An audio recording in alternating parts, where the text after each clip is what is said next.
And ladies and gentlemen, welcome in. Armed American Radio's Daily Defense begins here. It's the day before Garbage Day at the Ranch. If you're watching on, Greg, we're going to be on YouTube. We're always on YouTube. And, of course, at armedamericanradio.com. You can watch live or listen live there. Watch us on YouTube at Armed American Radio. We hope you do, and we hope you subscribe over there, like us, and share, and comment. Please, we would appreciate it. It helps us with the algorithms. as we blow up our social media. And you can also watch us on X at AAR Mark. Greg, I think I did good. CZ Studios fired up. Patriot Mobile microphone lit up here at the ranch. Greg, you can tell people where to get in the chat, and we'll go right to our guest, Lee the Gunwriter Williams. Yeah, sure. If you want to join the chat, just download Telegram, create your profile, and search for Armed American Radio Conversations. That will do it. Lee the Gunwriter Williams, welcome in, my brother. Let's bring you up on stage. How you Hey, doing? man, how are you? How are you? I'm doing good. Good to see you. Good. Yeah, you too. Good. It's good to see you on the radio. Hey, if you're watching, guys, you got Corvette Hair Don't Care Day going on today.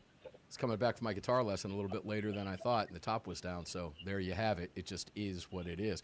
And, guys, on the during a break on yesterday's program, we talked a little bit about, or on Sunday, about some of the guitars. I get questions all the time about the guitars behind me, Lee.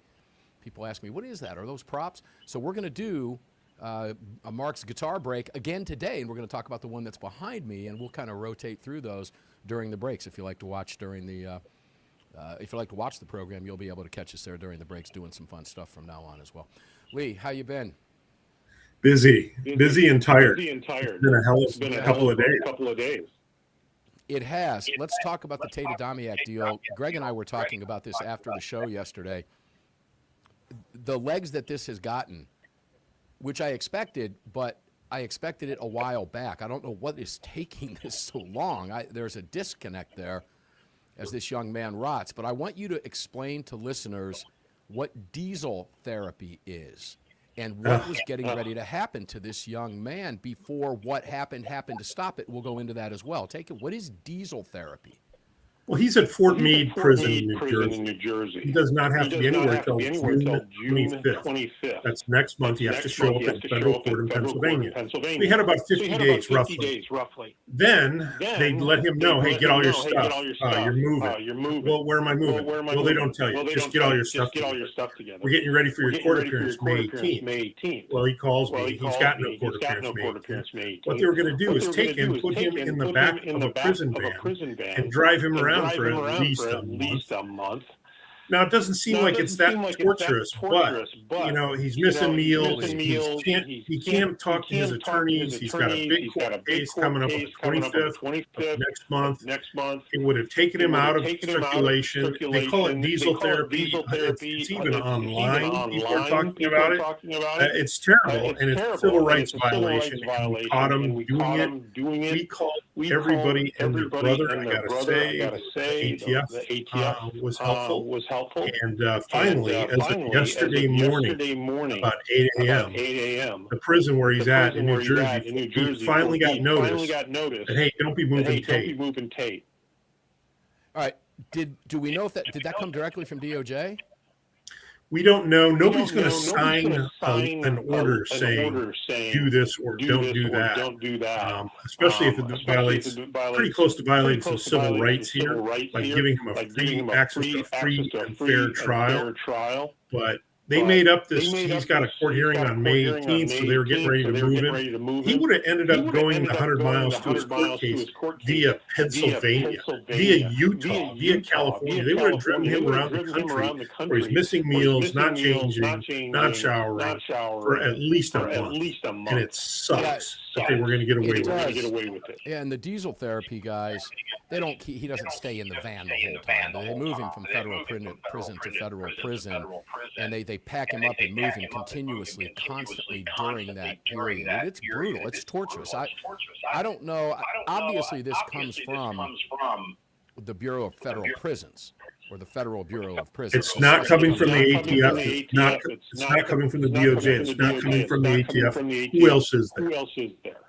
Well, there's Federal Bureau of Prisons, obviously, and who are the higher-ups that are making these calls, not just in his case, but other cases, because it is a civil rights violation to keep him away from an upcoming hearing that he can't prepare for, which he has a right to do. Can you imagine him showing up for that hearing the day before and not having had a chance to talk about things and go over things with his attorneys? I mean, that's terrible. I can't use the right word. No, you respect the FCC. We all do. We have to on this program. But there's a sense of I'm not even sure what word I'm looking for here. Oh, I think I know. Almost. It's retribution almost, but retribution for what? Why would they do this to somebody?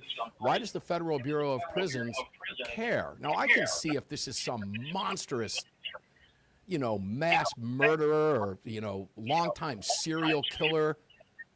But Tate Adamiak, why, look, even murderers have civil rights. I think to the DOC,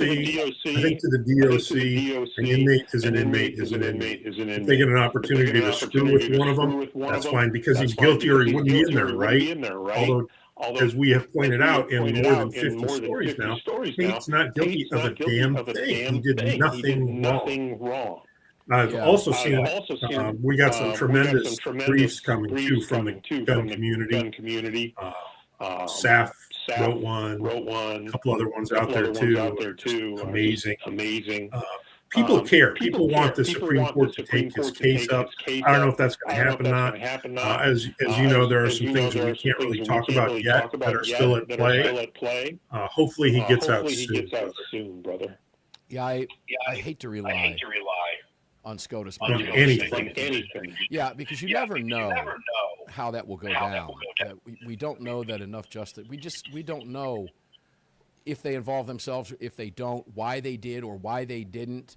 It would be better if the President of the United States just waited for this hearing. I understand that, look, he was convicted by a jury. I think they're going to try to let this play out a little bit, see what happens at this hearing upcoming in June, and then make a decision at that point in time. And it would be nice to see pressure coming from DOJ, from Harmeet, coming from who heads up civil rights at DOJ. Coming from whom, did you say?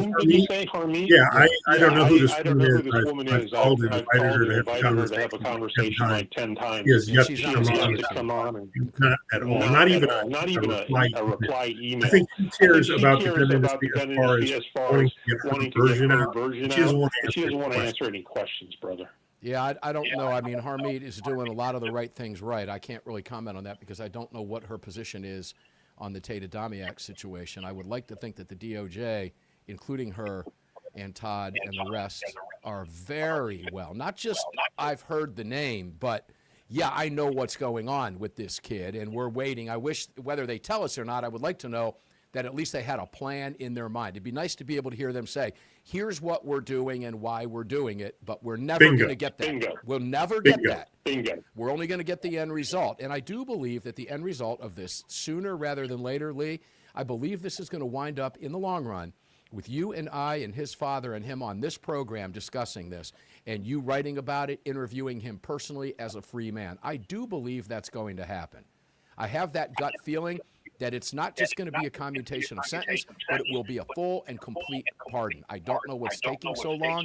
I'm not going to pretend to know. I just want to see the end result. I can only imagine what this is doing. Guys, you ever wake up with butterflies in your stomach with anxiety just because it's going to be one of those days or something's happening in your life? Can you imagine living like that all day, every day, all night? And in addition to that, the anxiety you would have because you were in a federal penitentiary? Well, Tate's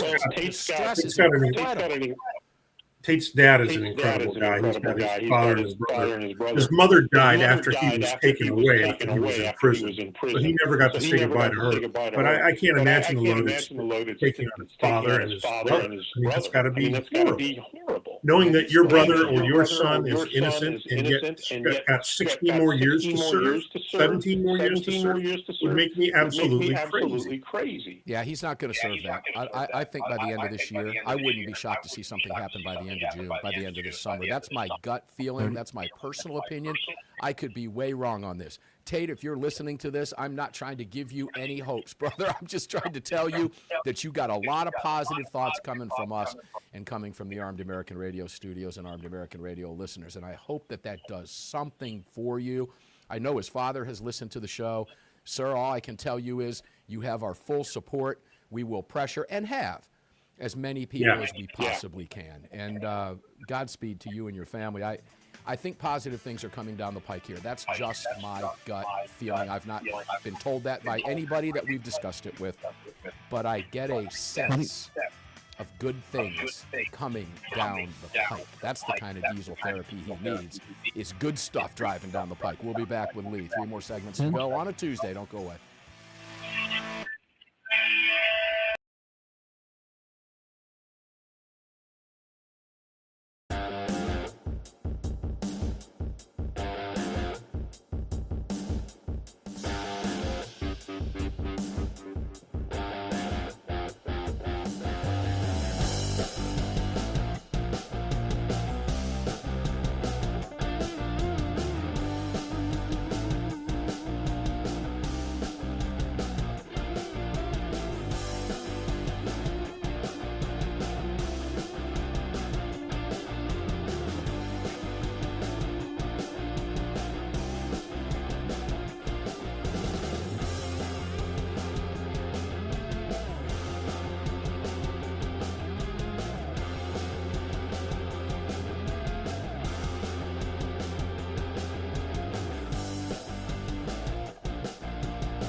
Welcome back to the show, ladies and gentlemen. The CZ Studios fired up for you. Mark Walters filling your prescription for freedom today and every day here at the Patriot Mobile Command Center microphone at the Patriot Mobile Ranch. Rejoin there if you're listening on the radio. If you missed it on the stream because we cut it for copyright purposes, is the National Rifle Association. Please make sure to join the National Rifle Association, at nra.org/AAR.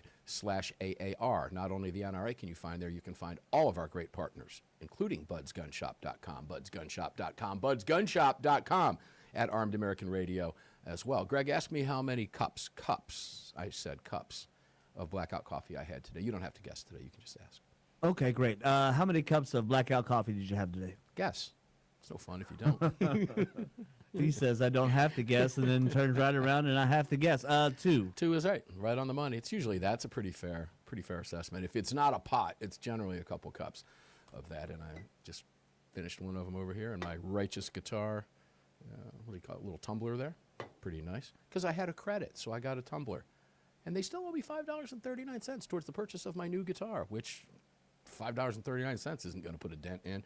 Lee the Gunwriter Williams, welcome back to the CZ studios with me, brother. Thank you, man. Great to be here again. Yeah, so those of you that were watching on the stream, Lee apparently had an echo going on in the background. You didn't hear that on radio, but that has been resolved, and I appreciate you letting us know that. Thank you for that. You guys matter. See, if you're watching, listening, you can help us out along the way. It's pretty much that simple. Lee, during the break, I'm going to bring Greg in. Greg, bring your mic in here if you would. He was commenting to me about, he goes, I don't know if you know this about the diesel therapy. He goes, but when they begin moving you around the prisons, what, Greg? They wake you up in the middle of the night. Mm-hmm. No advance notice. Yeah, no, and you have to pack up. They remove you from housing. You go down, you wait. It's probably anywhere from 45 minutes to an hour that you're waiting to get booked out. Then you get on the transport, and then however long transport is, and then you get booked back into your new housing, and then you got to wait that amount of time in holding.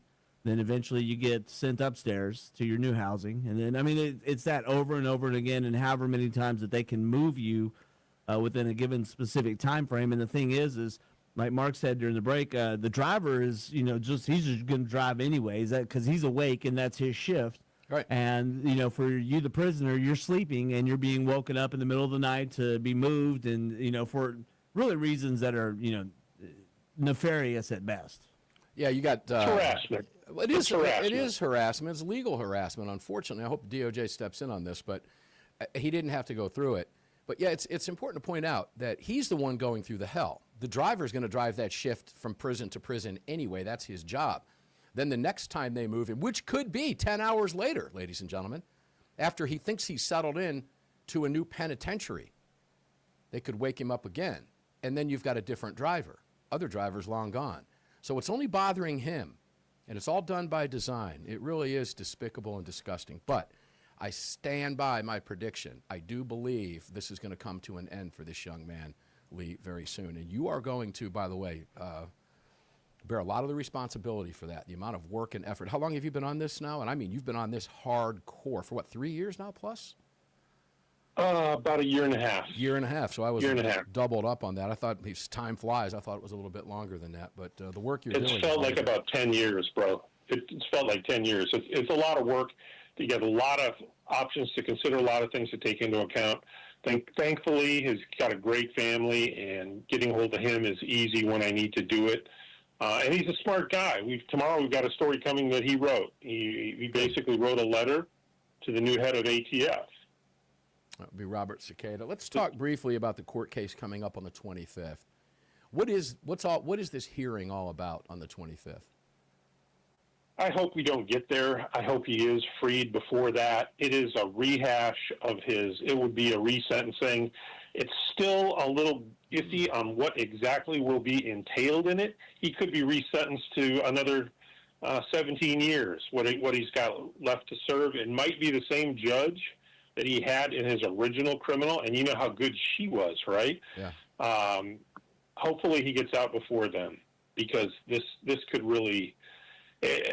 I've talked to his attorneys. I've talked to Tate about it. We don't really know what's going to happen. And the prosecutors knew. The last one that prosecuted him died. So it's a little unknown exactly what the hearing is going to be for, although it'll involve his sentencing. I hope it never happens. I hope he's cut loose before then. All right, I'm the eternal optimist here. Do you want me to... I'll tell you what I think is going to happen here. I don't think he's going to get out before his hearing. But I think he could be resentenced at that hearing to time served. Right. Now, if you look at some of his charges, his biggest charge was for the 2 RPGs. Remember, he had those 2 live RPGs. I'm sorry, they weren't live; they were toys. Right. He bought them at a flea market in California, of all places. If they just whacked those, he would be released on time served. He could be released, and then, of course, that's when everything real starts. Him trying to get everything thrown out, him trying to get his rights back, him trying to get some cash. I mean, if this was you or me, bro, how much money would you want for 4 years of your time? A lot more than they'd be willing to give me. I will say this. Yeah.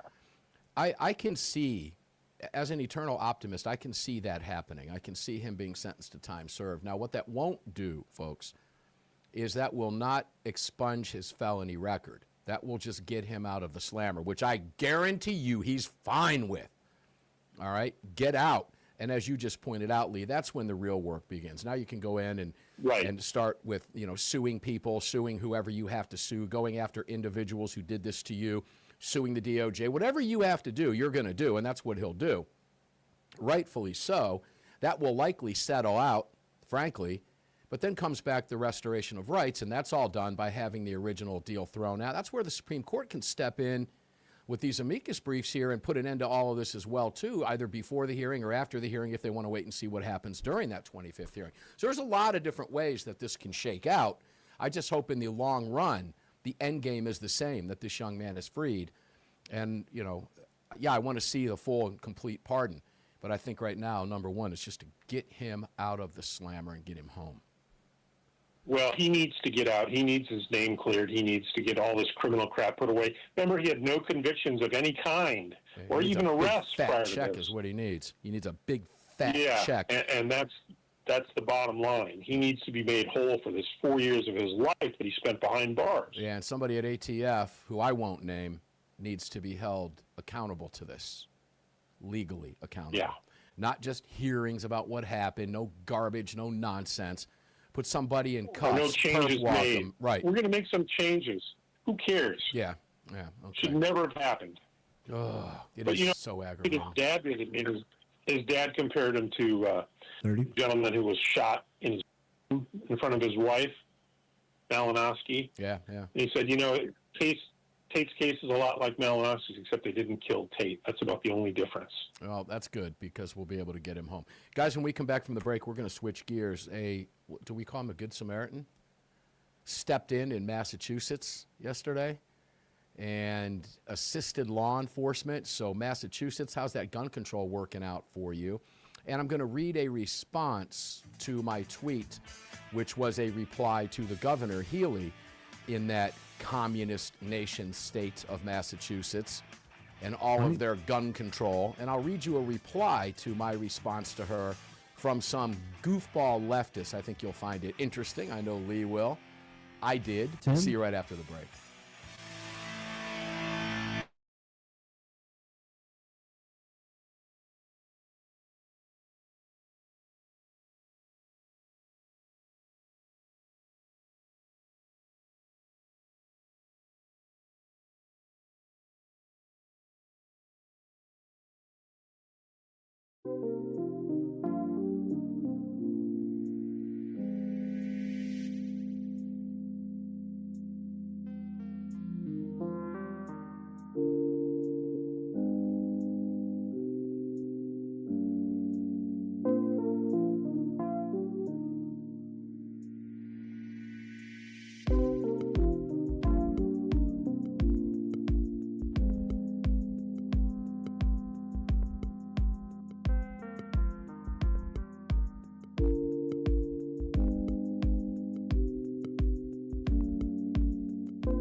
Hey guys, welcome into the studio. We're going to do a little guitars with Mark during the break today because it's some really cool stuff that I just recently got. And those of you who are musicians or who maybe not musician, but maybe like me, aspiring to be, I've been at it now in my 4th year, and it's been the greatest journey I've ever been on in my life. I thought for sure that when I first picked up the guitar that I was going to want to take it and throw it out in the creek behind my house.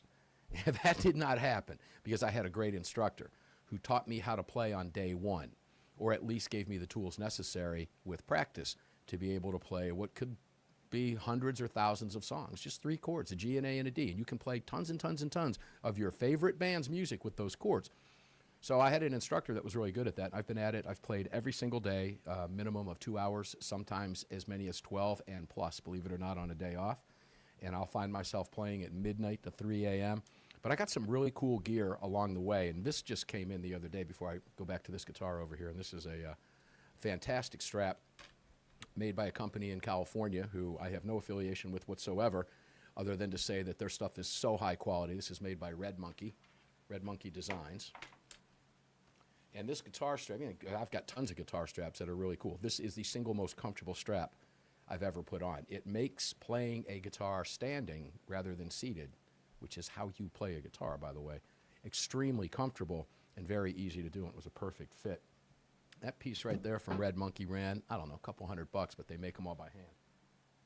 Today's guitar back behind us is a Gibson SG, ebony, and it's beautiful. Those of you might recognize this from one Angus Young from AC/DC. This is the exact guitar that he played. It is a Gibson. I won't get it too close up, but you can see the Gibson on the headstock. It's a Gibson SG Standard, and it is a 2022 model. I bought it brand new a number of years ago, and it's one of my favorite. It's a little bit of weight relief. It's a solid mahogany body, like the Les Paul that it was originally designed to replace back in the 60s, late 50s, early 60s. But it's a few pounds lighter than a Les Paul, which is why Angus Young likes to play it. And anyway, it screams and it growls and it plays his music really loud and really fun. So there's Guitars with Mark on your Tuesday. We're coming back right after this break. Don't go away. 30.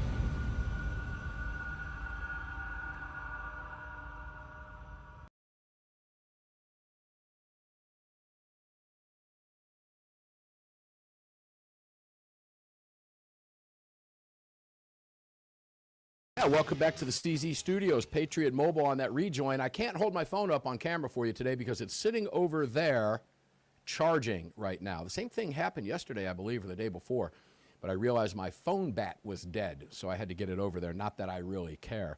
In fact, I inadvertently, by accident, left it during my guitar lesson when the young lady came running out. I said, "You forgot your phone?" I said, "Keep it. I'm sick of that thing." Maybe I left it there for a reason, but nonetheless, she gave it back to me, and here it sits. It is all Patriot Mobile activated, ladies and gentlemen. No AT&T, no Verizon, no T-Mobile, Patriot Mobile.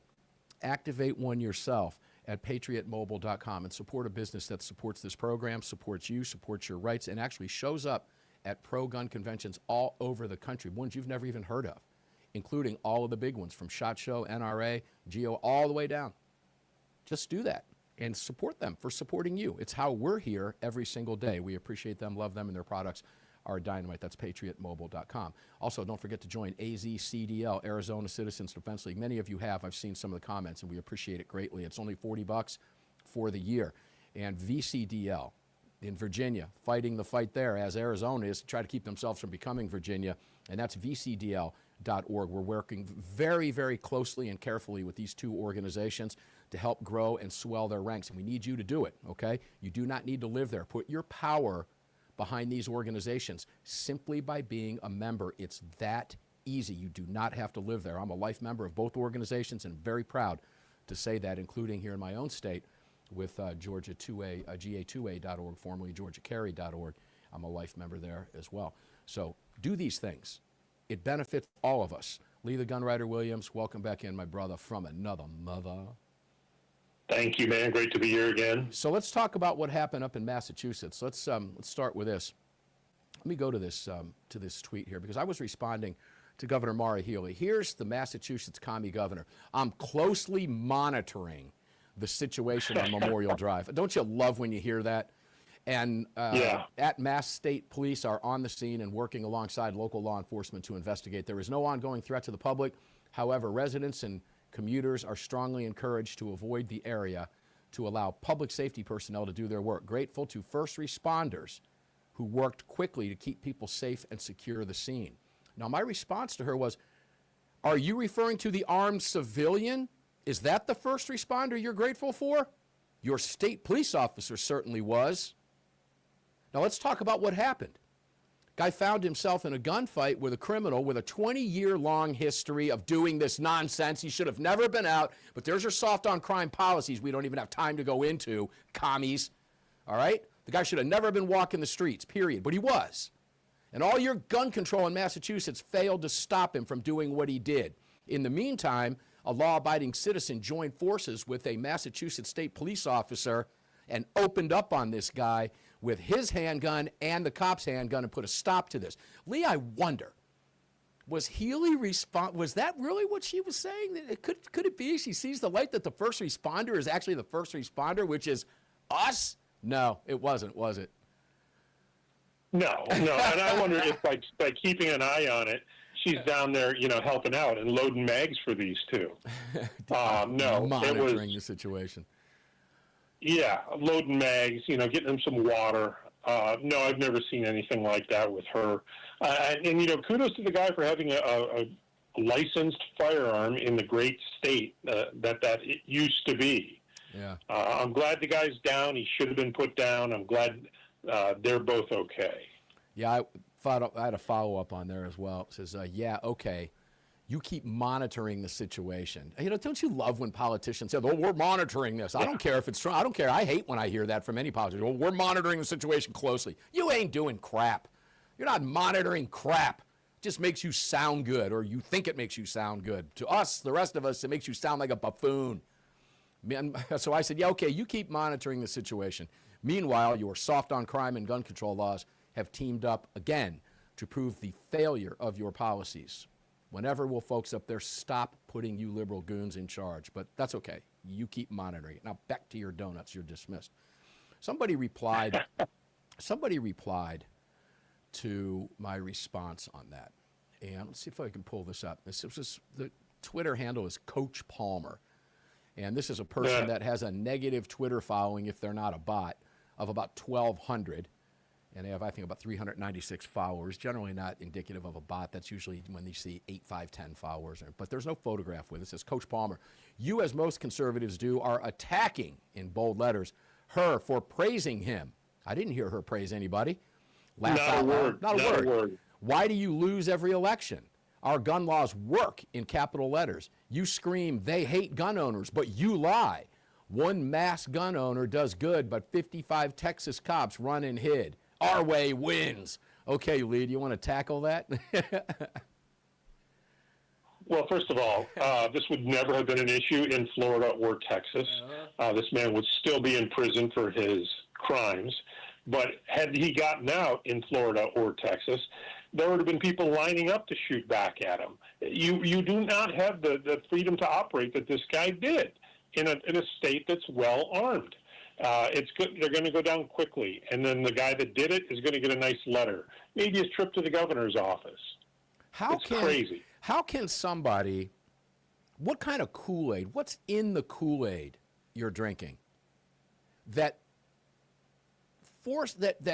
makes it impossible for you to remove the political blindfold and not see the actual truth. Now, I philosophical, I don't know, is there an answer? It's impossible to get in their heads, but what is it? What is in that Kool-Aid, metaphorically speaking? Vaccines. That someone simply can't take that blinder off and see what actually happened and why it works. What is that? Now, Greg just mentioned in my ear, vaccines. Okay, she sounds vaccinated. He sounds vaccinated. Okay. I just got a call from my pharmacy yesterday. You're past due for a pneumonia vaccine. And you know who reminded them of that? The state. That's concerning. Why is the state worrying about whether I get a pneumonia vaccine? Anyway, Whole different topic. Go ahead, Lee. Why can't people see what actually happened for what happened? Because they're crazy in that state now. It used to be red. It's not anymore. The people that are in charge do not want to admit. They don't want to thank the man. They don't want to thank the guy who helped out a trooper and put himself in harm's way and actually fought back. I would be praising him. I would be having him there with the evening news. He did a very valorous act. I mean, having fired shots in anger, let me tell you, it's a humbling experience. I don't care how badassery you are. I'm glad they're both okay, and I'm glad the bad guy's down.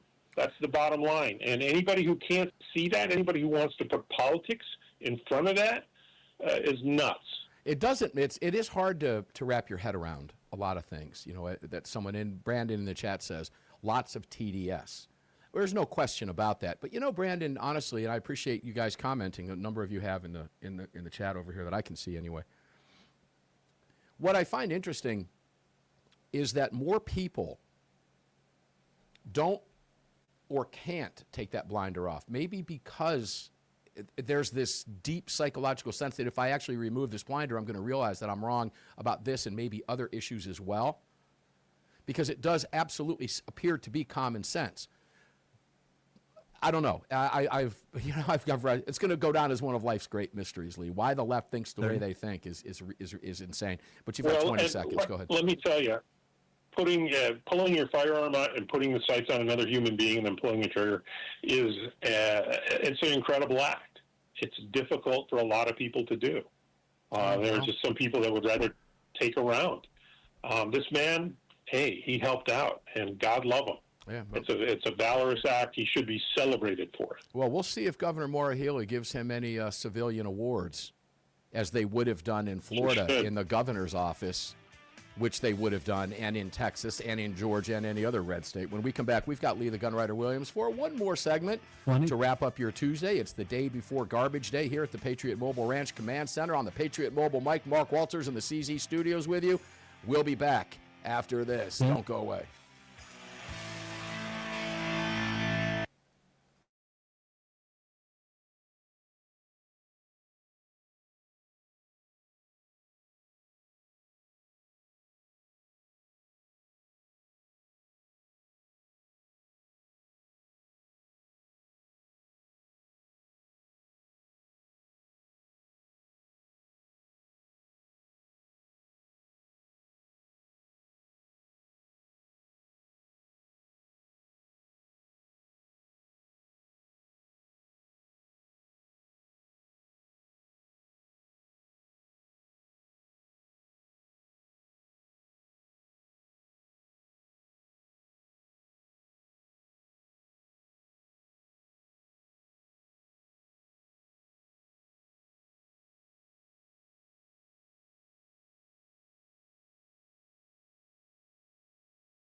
Yeah, welcome back. AttorneysOnRetainer.us.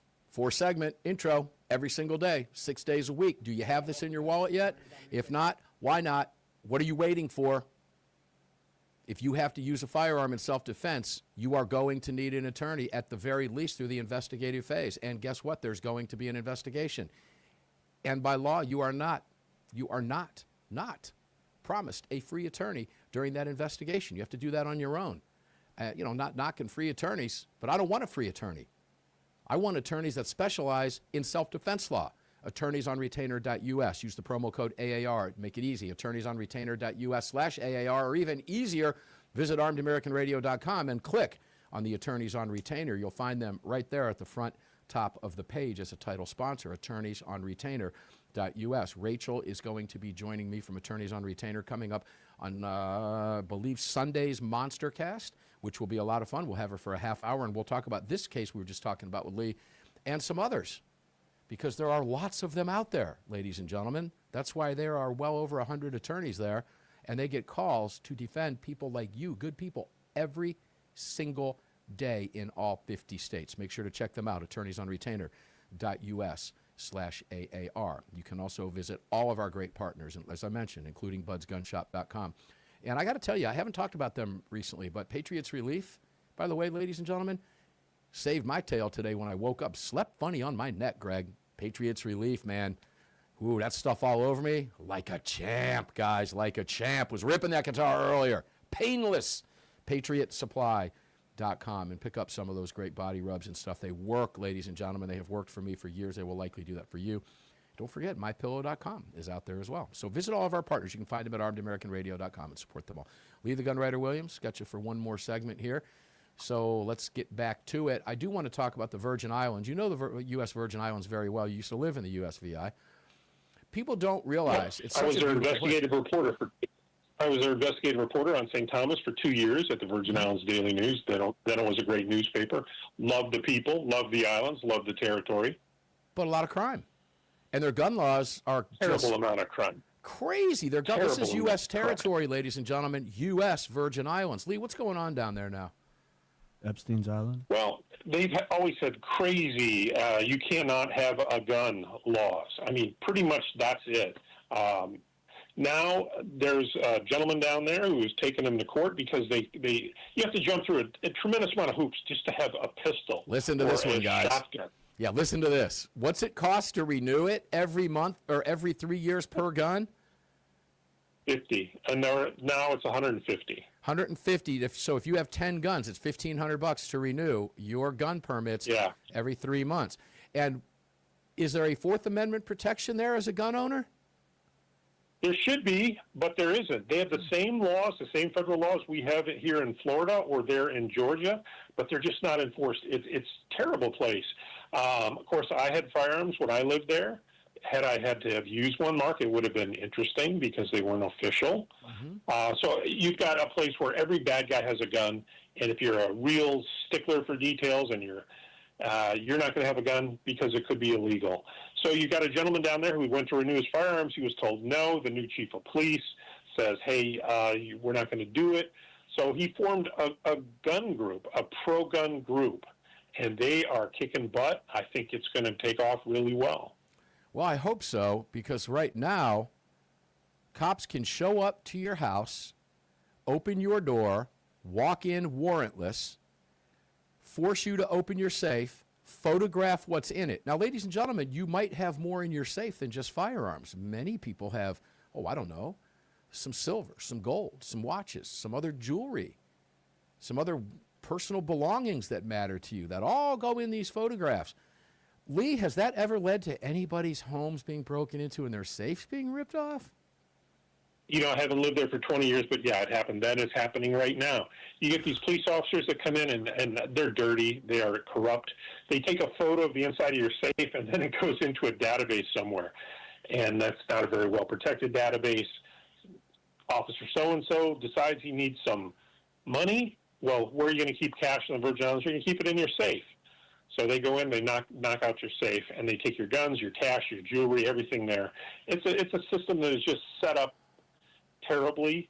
It's completely illegal, but they don't have a Second Amendment there, even though they're required to. Yeah. It's crazy that everybody's thinking, oh, we're going to get this going, we're going to get this funded, it's going to take, it's going to be in effect. When I was there, I did a story on the police department and how the best headline I've ever written, Virgin Island police officers are getting away with murder, was the lead. And that brought the federal lawsuit in. That lawsuit, it could have been handled, should have been handled, would have been, usually it takes a department about 4 or 5 years to work through a Department of Justice lawsuit. It's still ongoing. It's been how long now? 23 years later. 23 years later, it's still ongoing. So, yeah, they should get some Second Amendment rights down there. Whether or not that's going to be quick, I don't know. I doubt it. When you're because dealing, it's the Virgin Islands. well, Hawaii still thinks, that it's the spirit of aloha, that they're U.S. state. Now, the Virgin Islands are a territory. There's a big difference there, of course, but Hawaii trying to pull the same nonsense, that it's the spirit of aloha that we go by. No, you go by the U.S. Constitution. That's what you agreed to when you agreed to become a state. It's pretty much that simple. It's a beautiful place. I have never been to the U.S. Virgin Islands, nor have I been to the British Virgin Islands. Don't care to go at this point. I really don't. I mean, at some point, I'd like to make the trek down there, but I'd rather stay stateside. There's lots of stuff I haven't seen in this beautiful country right here. I haven't lost anything I need to come down to Florida. You want warm water and beaches, come down to Florida. Yeah, right. And Brian Johnson from AC/DC lives right past you down there in Sarasota. Man, I know you ran into him and Slash at a bar or a restaurant down there at St. Armand's Circle, didn't you, just recently? Certainly did. Yeah, it's a great place. A lot of people come to Sarasota. I think it's the best city in Florida. Of course, I'm a little biased. A lot of people like Miami. Some people like Tampa. They're crazy. Sarasota's the place to be. Well, a lot of people like Naples. Some people like New Smyrna. They're crazy. That's the shark bite capital of the world, right? There you go. Yeah. Hey, Lee, what do you got coming up to close out the hour? What are you working on right now that we can hit for you next week for sure we'll talk about? We have a story coming out that Tate himself wrote. He wrote a letter to the head of the ATF, and it is good. It's not mean. It's incredible. He worked on it for quite a while. I changed maybe a little bit of punctuation, completely unedited for the most part. That's running tomorrow morning. I think everybody who's interested in Tate should read what he has to say to the new head of the ATF. In his own words, and I'm very hopeful that we will hopefully maybe, I'm staying hopeful here. I'm trying to be the eternal optimist. I'm hopeful that maybe Robert Cicada responds somehow. Mr. Cicada, if you're listening, respond to this young man. Respond to him. Okay? Let him know that you hear him, that you are, at least let him know you are aware in your own voice, in your own words. Lee the Gunwriter Williams, thank you, brother, for everything that you do. We appreciate it greatly. Of course, Lee will be back next Tuesday. Thanks, Lee. Where can people find you real quick? They can go to thegunwriter.substack.com. They can go to Armed American News, but we hope they go to SAF.org. SAF is in Second Amendment Foundation. And you can join us over there as well, ladies and gentlemen. Longtime member of the Board of Directors of the Citizens Committee for the Right to Keep and Bear Arms. Lee Williams, thank you, man. We're going to go ahead and pull you off the stage. Enjoy the rest of your day. Thanks for being here. Ladies and gentlemen, we're going to get up and do it again tomorrow because they don't want us to. That's why we do it. Until we meet on the radio tomorrow, stay safe. Enjoy your day. We'll see you on the radio.